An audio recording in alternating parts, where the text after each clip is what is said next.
Alrighty, so we're making seed cakes today, and this is a mix of clay, compost, and sand.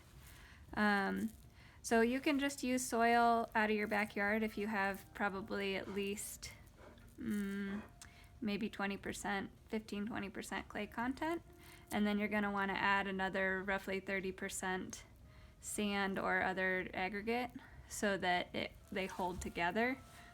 So it's kind of like making an adobe brick. And so this is just the compost and stuff right now.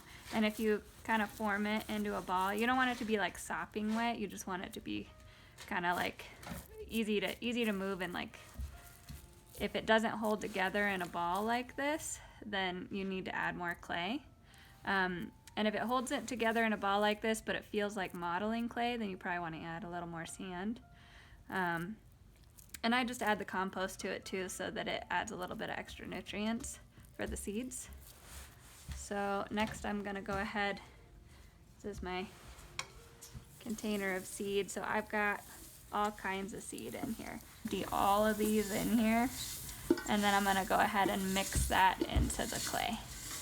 Okay, so I just use the top of a red Solo cup as a form for my clay cakes. You can also just form these into balls if you don't want to go through putting them in a form like this. But I would suggest that you don't make them more than an inch thick because they won't dry very well, and you might have to worry about your seeds starting to germinate before they dry. But here, I'll just slide that off, and then you can see that it's pretty well formed, and then I just kind of pat the edges around to make it a little nicer looking. We're gonna put like a stamp of our logo in the tops of these, but you can, if you have a cool stamp, as long as it's fairly like deep and not super detailed, then it should work pretty well. And these should take probably to dry fully, probably almost a week. But I like using cardboard underneath them because it kind of wicks some of the moisture out and makes them dry a little faster. So it's been 2 days now, and they're getting pretty dry on the top, so I'm going to go ahead and flip them over so that they can dry more evenly on the bottom and so that it decreases the chances of mold. So now that my clay cakes are all the way dried, I just go ahead and I wrap them in newspaper and then put a label on them so folks know what they are. We sell these at the Flagstaff Farmers Market.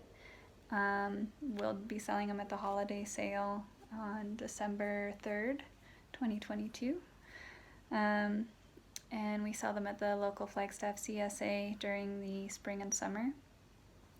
So the last question, which is a fair question, is why would you go through the effort of collecting your wildflower seeds and then putting them in a clay suspension?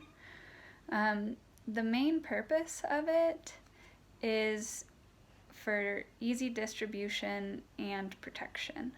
So the idea is that if you put your seeds in these clay cakes, then they're going to be protected from birds and mice and other things that might eat them or disturb them until it starts to rain and there's enough precipitation for it to start breaking the clay down, and then the seeds can go ahead and germinate.